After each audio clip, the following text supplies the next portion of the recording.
Asianet ಸುವರ್ಣ news ಡಿಜಿಟಲ್ಗೆ ಸ್ವಾಗತ. ನಾನು ರಮೇಶ್. ಈ ರೇಣುಕಾಸ್ವಾಮಿ ಕೊಲೆ ಪ್ರಕರಣದ ಟ್ರಯಲ್ ಏನು ನಡೀತಾ ಇದೆ, ಈ ಸಂದರ್ಭದಲ್ಲಿ ಇತ್ತೀಚಿನ ಕಳೆದ 3-4 ದಿನಗಳಿಂದ ಪ್ರಕರಣದಲ್ಲಿ ಒಂದು ರೀತಿ ಟ್ವಿಸ್ಟ್ ಮೇಲೆ ಟ್ವಿಸ್ಟ್ ಸಿಗ್ತಾ ಇದೆ. ದರ್ಶನ್ಗೆ ಈ ಪ್ರಕರಣದಲ್ಲಿ ಮುಂದೆ ಬರುವಂಥ ತೀರ್ಪು ಅವರ ವಿರುದ್ಧ ಬರಲಿಕ್ಕೆ ಅಥವಾ ಆ ವಿರುದ್ಧ ಆಗಲಿಕ್ಕೆ ಏನೆಲ್ಲ ಒಂದಷ್ಟು ಬೆಳವಣಿಗೆಗಳು ನಡೀಬೇಕು, ಅದೇ ರೀತಿಯಾದ ಬೆಳವಣಿಗೆಗಳು ನಡೀತಾ ಇದೆ. ಯಾಕೆಂದರೆ ದರ್ಶನ್ಗೆ ತೀರ ಅತ್ಯಾಪ್ತ ಆಗಿದ್ದಂತಹ ಆರೋಪಿ ಪ್ರದೋಷ್ ಕೋರ್ಟ್ ಮುಂದೆ ಒಂದು ಅರ್ಜಿಯನ್ನು ಸಲ್ಲಿಸುವ ಮೂಲಕ ತಾನು ಅಪ್ರೂವರ್ ಆಗ್ತೀನಿ, ಮಾಫಿ ಸಾಕ್ಷಿ ಆಗ್ತೇನೆ, ನನಗಿರುವಂಥ ಎಲ್ಲ ವಿಷಯವನ್ನ ನಾನು ಕೋರ್ಟ್ಗೆ ಹೇಳಿಬಿಡ್ತೀನಿ, ನನ್ನನ್ನು ಮಾತ್ರ ಈ ಕೇಸಿಂದ ಹೊರಗೆ ಬಿಡಿ ಅನ್ನುವ ಮಾಫಿ ಸಾಕ್ಷಿ ಅರ್ಜಿಯನ್ನು ಸಲ್ಲಿಸುವ ಮೂಲಕ ತನ್ನ ಜೊತೆಗಿದ್ದ ಅಂದರೆ ಹೆಗಲಿಗೆ ಹೆಗಲಾಗಿದ್ದಂತಹ ಒಬ್ಬ ಸ್ನೇಹಿತನೇ ಈಗ ದರ್ಶನ್ ವಿರುದ್ಧ ಸೆಳೆದು ನಿಂತಿರುವಂಥದ್ದು. ಆ ಮೂಲಕ ಕೋರ್ಟ್ಗೆ ಒಂದು ಅರ್ಜಿಯನ್ನು ಸಲ್ಲಿಸಿ ನನ್ನನ್ನು ಇದರಲ್ಲೇ ಬಿಟ್ಟುಬಿಡಿ, ನಾನು ಈ ಒಂದು ಕೃತ್ಯದಲ್ಲಿ ಭಾಗಿಯಾಗಿದ್ದೆ, ನನ್ನ ಪಾತ್ರವೂ ಇತ್ತು, ಅದರ ಜೊತೆಗೆ ಇತರ ಆರೋಪಿಗಳ ಪಾತ್ರ ಏನಿತ್ತು ಅನ್ನುವಂಥ ಅಂಶವನ್ನು ನಾನು ಎಳೆಯಾಗಿ ಬಿಚ್ಚಿಡ್ತೇನೆ, ಆ ಕಾರಣಕ್ಕಾಗಿ ನನಗೆ ಒಂದು ಪಾರ್ಡನ್ ಕ್ಷಮಾದಾನವನ್ನು ಕೊಡಬೇಕು ಅನ್ನುವಂಥ ಅರ್ಜಿಯನ್ನು ಸಲ್ಲಿಕೆ ಮಾಡಿದ್ದಾರೆ. ಸೊ ಆ ಒಂದು ಅರ್ಜಿಯಲ್ಲಿ ನಾವು ನೋಡ್ತಾ ಹೋದರೆ ಅದರಲ್ಲಿ 2024 ಜೂನ್ 8ನೇ ತಾರೀಕು ಏನು ನಡೆದಿತ್ತು, ಅದರಲ್ಲೂ ಪ್ರದೋಷ್ ತಾನು ಕಣ್ಣಾರೆ ಕಂಡು ಜೊತೆಗೆ ಭಾಗಿಯಾಗಿದ್ದಂಥ ಕ್ರೈಮನ್ನು ಸಂಪೂರ್ಣವಾಗಿ ವಿವರಣೆಯನ್ನು ಕೊಡ್ತಾ ಹೋಗ್ತಾನೆ. ಅವತ್ತು 2024 ಜೂನ್ 8ನೇ ತಾರೀಕು ರೇಣುಕಾಸ್ವಾಮಿ ಕೊಲೆ ಆಗುವಂಥ ದಿನ ಬೆಳಿಗ್ಗಿನಿಂದ ಪ್ರದೋಷ್ ದರ್ಶನ್ ಜೊತೆ ಇರ್ತಾರೆ. ಬೆಳಿಗ್ಗೆ ದರ್ಶನ್ ಫೋನ್ ಮಾಡಿ ಒಂದು ಪಾರ್ಟಿ ಇದೆ ಸ್ಟೋನ್ಬರ್ಗಲ್ಲಿ, ಬಾ ಅಂತ ಕರೀತಾರೆ. 12ವರೆಗೆ ಹೋಗ್ತಾರೆ. ಹೋದ ನಂತರ ಪಾರ್ಟಿಯಲ್ಲಿ ಯಾರ್ಯಾರಿದ್ರು, ಅಲ್ಲೇನು ಮಾತುಕತೆ ನಡೀತು, ಪವನ್ ಅನ್ನುವಂಥ ವ್ಯಕ್ತಿ ಬಂದು ದರ್ಶನ್ಗೆ ಏನು ಕಿವಿಯಲ್ಲಿ ಹೇಳ್ದ, ಅದಾದ ನಂತರ ಅವರ ಮುಖ ಬೆಳವಣಿಗೆಗಳು, ಮಾತುಗಳು ಎಲ್ಲವೂ ಚೇಂಜ್ ಆಗಿ ಸಡನ್ ಆಗಿ ಅವರು ಪವಿತ್ರಗೌಡ ಮನೆಗೆ ಹೋಗೋದು, ಪವಿತ್ರಗೌಡನ ಕರ್ಕೊಂಡು ಬಂದು ಶೆಡ್ಡಿಗೆ ಬಂದು ಅಲ್ಲಿ ಯಾವ ರೀತಿ ಬ್ರೂಟಲ್ ಅಟ್ಯಾಕ್ ಆಯಿತು ಅನ್ನುವಂಥ ವಿಚಾರವನ್ನು ಕೂಡ ಪ್ರದೋಷ್ ಹೇಳ್ತಾ ಹೋಗ್ತಾನೆ. ಅಲ್ಲಿ ಹೋದಂಥ ಸಂದರ್ಭದಲ್ಲಿ ಒಬ್ಬ ವ್ಯಕ್ತಿ, ಒಂದು 30 ವರ್ಷದ ಆಸ್ಪಾಸಿನ ಒಬ್ಬ ವ್ಯಕ್ತಿ, ಮುಖದ ತುಂಬ ಗಾಯಗಳಾಗಿ ರಕ್ತ ಆಗಿ ತಲೆ ಬಗ್ಗಿಸಿಕೊಂಡು ಕೆಳಗಡೆ ಕೂತಂಥ ವ್ಯಕ್ತಿಯ ಮೇಲೆ ಈ ದರ್ಶನ್ ಪ್ರಹಾರ ಮಾಡ್ತಾರೆ. ದರ್ಶನ್ ಅಷ್ಟೇ ಅಲ್ಲ, ದರ್ಶನ್ ಜೊತೆಗಿದ್ದ ನಂದೀಶ್ ಆಗಲಿ, ರವಿಶಂಕರ್, ರಾಘವೇಂದ್ರ, ಈ ಸಂಬಂಧಪಟ್ಟಂತೆ ಇನ್ನೂ ಜೊತೆಗಿದ್ದಂಥ ಆರೋಪಿಗಳು ಆತನ ಮೇಲೆ ಹಲ್ಲೆಯನ್ನು ಮಾಡ್ತಾರೆ. ಅದರಲ್ಲೂ ಪವಿತ್ರ ಗೌಡಗೆ ಗೌತಮ್ ಅನ್ನುವಂತಹ ಒಂದು ಇನ್ಸ್ಟಾಗ್ರಾಮ್ ಐಡಿಯಿಂದ ಕಳಿಸಿದಂಥ ಮೆಸೇಜ್ಗಳನ್ನ ಓದಿದಂತೆ, ಒಂದೊಂದು ಮೆಸೇಜನ್ನು ಓದಿದಂಥ ಸಂದರ್ಭದಲ್ಲಿ ಕೂಡ ದರ್ಶನ್ ಕೆಂಡಾಮಂಡಲ ಆಗಿ ಆತನ ಮೇಲೆ ಹಲ್ಲೆಯನ್ನು ಮಾಡಿಸ್ತಾನೆ. ಜೊತೆಗೆ ದರ್ಶನ್ನೇ ಪವಿತ್ರ ಗೌಡ ಕಡೆಯಿಂದ ಚಪ್ಪಲಿಯಿಂದ ಹೊಡೆಸಿದ್ದಾರೆ ಅನ್ನುವಂಥದ್ದು ಕೂಡ ಪ್ರದೋಷ್ ತನ್ನ ಅರ್ಜಿಯಲ್ಲಿ ಉಲ್ಲೇಖವನ್ನು ಮಾಡ್ತಾ ಹೋಗ್ತಾರೆ. ಅದರ ಜೊತೆಗೆ ದರ್ಶನ್ ಕೆಳಗಡೆ ಬಿದ್ದಿದ್ದಂಥ ರೇಣುಕಾಸ್ವಾಮಿಯ ಎದೆ ಮೇಲೆ ಕಾಲಿಟ್ಟು ತುಳಿದಿದ್ದಾರೆ ಅನ್ನುವಂಥದ್ದು ಕೂಡ ಅದರಲ್ಲಿ ಉಲ್ಲೇಖವನ್ನು ಮಾಡ್ತಾ ಹೋಗ್ತಾರೆ. ಅದಾದ ನಂತರ ಆತ ದರ್ಶನ್ ಮತ್ತೆ ಆ ಜೊತೆಗಿದ್ದಂಥವ್ರು ಪವಿತ್ರಗೌಡ ಸೇರಿದಂತೆ ಕೆಲವರು ಅಲ್ಲಿಂದ ಸ್ಥಳದಿಂದ ಹೋಗ್ತಾರೆ. ಹೋದ ನಂತರ ಇದೇ ಪ್ರದೋಷ್ ದರ್ಶನ್ಗೆ ಫೋನ್ ಮಾಡಿ ಹೇಳ್ತಾರೆ, ಇಲ್ಲ ಆ ವ್ಯಕ್ತಿ ಸತ್ತೋಗಿದ್ದಾನೆ ಅನ್ನುವಂಥದ್ದು.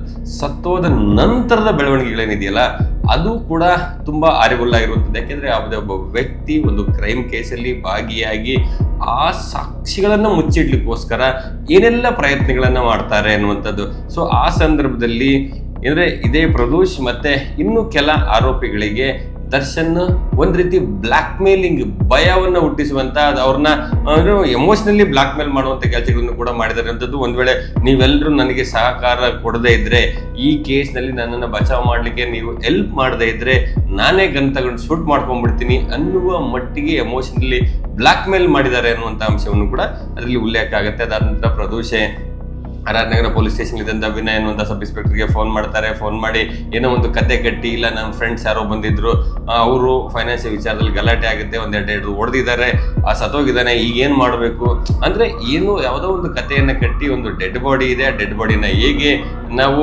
ಅದರಿಂದ ಡಿಸ್ಪೋಸ್ ಮಾಡಬೇಕು, ಹೇಗೆ ಹೊರಗಡೆ ಬರಬೇಕು ಅನ್ನುವಂಥ ವಿಚಾರಗಳು ಕೂಡ ಏನೋ ಚರ್ಚೆ ಆಗುತ್ತೆ.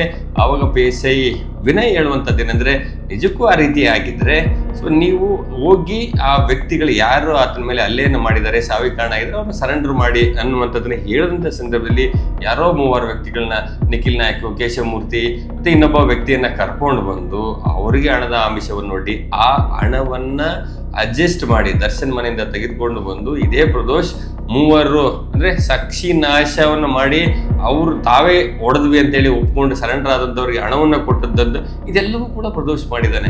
ಸೊ ಇದನ್ನ ಈ ಅಂಶಗಳನ್ನ ತನ್ನ ಅರ್ಜಿಯಲ್ಲಿ ಉಲ್ಲೇಖ ಮಾಡುವ ಮೂಲಕ ಇಷ್ಟು ಅಂಶಗಳು ನನಗೆ ಗೊತ್ತು, ನಾನೂ ಭಾಗಿಯಾಗಿ ಈ ಒಂದು ಕ್ರೈಮಲ್ಲಿ ಭಾಗಿಯಾಗಿದ್ದೆ, ಮತ್ತೆ ಯಾರ್ಯಾರು ಏನೇನು ಪಾತ್ರ ಇದೆ ಅನ್ನೋದು ನಾನು ಹೇಳ್ತೇನೆ, ನನಗೆ ಒಂದು ಕ್ಷಮಾದಾನವನ್ನು ಕೊಡಿ, ನನಗೆ ಹೇಳಲಿಕ್ಕೆ ಅವಕಾಶವನ್ನು ಮಾಡಿಕೊಡಿ ಅಂತ ಅರ್ಜಿಯನ್ನು ಸಲ್ಲಿಸಿದ್ದಾರೆ. ಸೊ ಈ ಅರ್ಜಿ ಕಳೆದ ಬುಧವಾರ ಸಂಜೆ ಸಲ್ಲಿಕೆ ಆಗುತ್ತೆ, ಗುರುವಾರ ಕೋರ್ಟ್ ಮುಂದೆ ವಿಚಾರಣೆಗೆ ಬರುತ್ತೆ. ವಿಚಾರಣೆಗೆ ಬಂದ ಸಂದರ್ಭದಲ್ಲಿ ಒಂದು ಕಡೆ ತಡ ದಿನದ ಸೆಷನ್ಸ್ನ ಕೊನೆ ಟೈಮಲ್ಲಿ ಅರ್ಜಿ ಸಲ್ಲಿಕೆ ಆಗಿದ್ರಿಂದ ದರ್ಶನ್ ಪರ ವಕೀಲರಿಗೆ ಮತ್ತೆ ಇತರ ವಕೀಲರಿಗೆ ಅದ್ರ ಮಾಹಿತಿ ಇರೋದಿಲ್ಲ.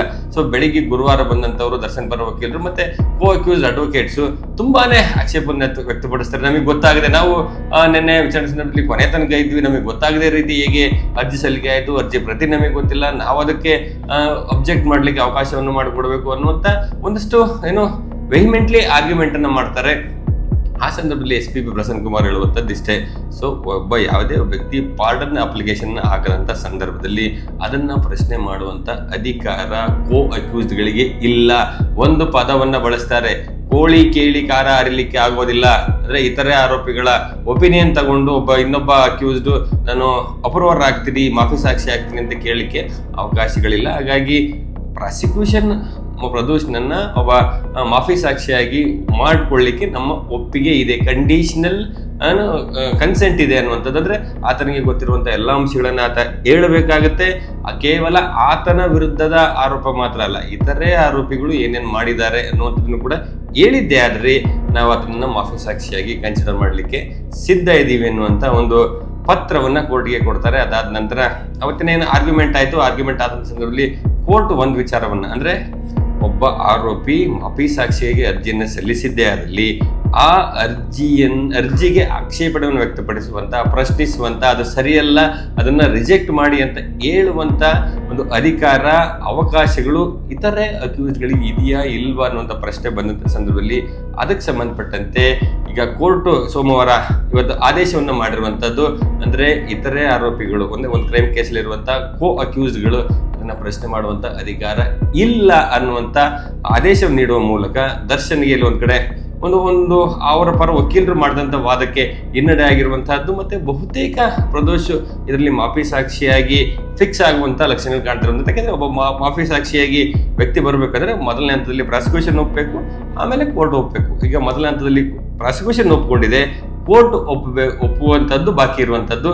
ಅದಕ್ಕೆ ಸಂಬಂಧಪಟ್ಟಂತೆ ಮಂಗಳವಾರ ಕೋರ್ಟ್ ಮುಂದೆ ವಿಚಾರಣೆಗಿರುವಂತಹದ್ದು. ಅಲ್ಲಿ ಪ್ರದೋಷ್ ಪರ ವಕೀಲರು ಕೋರ್ಟ್ ಮುಂದೆ ಬಂದು ತಾವು ಅರ್ಜಿಯಲ್ಲಿ ಉಲ್ಲೇಖ ಮಾಡಿರುವಂತಹ ಅಂಶಗಳೇನು, ಯಾಕೆ ನನ್ನನ್ನ ಅಂದ್ರೆ ಪ್ರದೋಷ್ ನನ್ನ ಮಾಫಿ ಸಾಕ್ಷಿಯಾಗಿ ತೆಗೆದುಕೊಳ್ಳಬೇಕು ಅನ್ನುವಂತ ಒಂದಷ್ಟು ವಾದವನ್ನು ಮಂಡಿಸ್ಲಿಕ್ಕಿದ್ದಾರೆ. ಸೊ ಆ ವಾದವನ್ನ ಕೇಳಿದ ನಂತರ ಕೋರ್ಟ್ ಪ್ರದೋಷ್ ನನ್ನ ಮಾಫಿ ಸಾಕ್ಷಿಯಾಗಿ ತೆಗೆದುಕೊಳ್ಬೇಕೇ ಬೇಡವೇ ಅನ್ನುವಂತ ಒಂದು ಅಂತಿಮ ಆದೇಶವನ್ನ ಮಾಡುವಂತ ಸಾಧ್ಯತೆಗಳಿರುವಂತದ್ದು. ಸೊ ಇಡೀ ಬೆಳವಣಿಗೆಗಳು ನೋಡ್ತಾ ಹೋದ್ರೆ ಇಲ್ಲಿ ಒಂದ್ ಕಡೆ ದರ್ಶನ್ ಹೇಗಾದ್ರೂ ಮಾಡಿ ಜೈಲಿನಿಂದ ದರ್ಶನ್ ಹೇಗಾದ್ರೂ ಮಾಡಿ ಬೇಲ್ ತಗೊಂಡು ಹೊರಗಡೆ ಬರಬೇಕು, ಅಂತಿಮವಾಗಿ ಟ್ರಯಲ್ ಆದ ನಂತರ ಇದರಿಂದ ಅಕ್ವಿಟಲ್ ಆಗಬೇಕು ಅನ್ನುವಂತ ಒಂದಷ್ಟು ಪ್ರಯತ್ನಗಳನ್ನ ಅವರ ವಕೀಲರ ಮೂಲಕ ಏನು ಮಾಡ್ತಿದ್ದಾರೆ. ಅಂತ ಪ್ರಯತ್ನಗಳಿಗೆ ಈ ಮಾಫಿ ಸಾಕ್ಷಿ ಒಂದ್ ರೀತಿ ದೊಡ್ಡ ಮಟ್ಟದ ತೊಡಕು, ಅವರಿಗೆ ಈ ಶಿಕ್ಷೆ ಕೊಡಿಸುವಂತ ನಿಟ್ಟಿನಲ್ಲಿ ಪ್ರಾಸಿಕ್ಯೂಷನ್ ಹೋಗ್ತಾ ಇರುವಂತಹ ರೀತಿಯಲ್ಲಿ ಮಾಫಿ ಸಾಕ್ಷಿ ಕೂಡ ಒಂದು ಪ್ರಮುಖವಾದಂತಹ ಬಲ ಸಿಗುವಂತ ಸಾಧ್ಯತೆಗಳಿರುವಂತಹದ್ದು.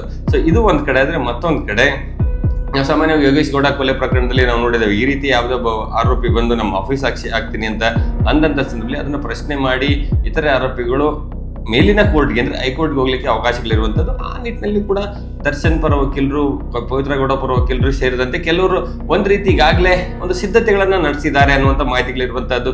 ಕೇವಲ ಈಗ ಕೋ ಅಕ್ಯೂಸ್ಡ್ಗಳಿಗೆ ಅಧಿಕಾರ ಇಲ್ಲ ಅನ್ನುವಂಥ ಆದೇಶವನ್ನಷ್ಟೇನೆ ಪ್ರಶ್ನೆ ಮಾಡಿ ಹೋಗ್ತಾರ, ಅಥವಾ ಪ್ರದೋಷ್ನ ಮಾಫಿ ಸಾಕ್ಷಿಯ ಅರ್ಜಿಗೆ ಅಂತಿಮ ಏನು ಆದೇಶ ಬರುತ್ತೆ ಅಂದ್ರೆ ಒಪ್ಪಬೇಕೇ ಬೇಡವೇ ಅನ್ನುವಂಥದ್ದನ್ನ ಕೋರ್ಟ್ ಆದೇಶ ಬರುತ್ತೆ, ಆ ಆದೇಶವನ್ನು ನೋಡಿಕೊಂಡು ಹೈಕೋರ್ಟ್ನಲ್ಲಿ ಪ್ರಶ್ನೆ ಮಾಡುವಂಥ ಸಾಧ್ಯತೆಗಳಿರುವಂತಹದ್ದು. ಸೊ ಇಲ್ಲಿ ಅಂದ್ರೆ ಕೋರ್ಟ್ನಲ್ಲಿ ನಡೆದಂತ ವಾದ ಪ್ರತಿಪಾದದ ಆಧಾರದ ಮೇಲೆ ಹೇಳೋದಾದ್ರೆ, ಒಬ್ಬ ಮಾಫಿ ಸಾಕ್ಷಿ ಅರ್ಜಿಯನ್ನು ಸಲ್ಲಿಸಿದ ಸಂದರ್ಭದಲ್ಲಿ ಅರ್ಜಿ ಸಲ್ಲಿಸುವಂತ ಪ್ರಕ್ರಿಯೆಗಳಲ್ಲಿ ಏನಾದರೂ ವ್ಯತ್ಯಾಸಗಳಾದ್ರೆ ಮಾತ್ರ ಕೋ ಅಕ್ಯೂಸ್ಡ್ಗಳನ್ನ ಪ್ರಶ್ನೆ ಮಾಡ್ಲಿಕ್ಕೆ ಅವಕಾಶ ಇರುವಂತದ್ದು, ಮೆರಿಟ್ ಮೇಲೆ ಅವಕಾಶಗಳಿಲ್ಲ ಅನ್ನುವಂಥ ವಾದಗಳು ನಡೀತಾ ಇದೆ.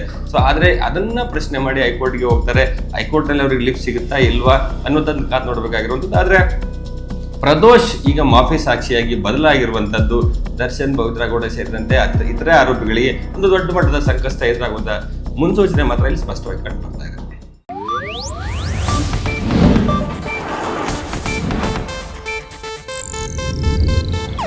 ಇದು ಏಷ್ಯಾನೆಟ್ ನ್ಯೂಸ್ ನೆಟ್ವರ್ಕ್ ಪ್ರಸ್ತುತಿ.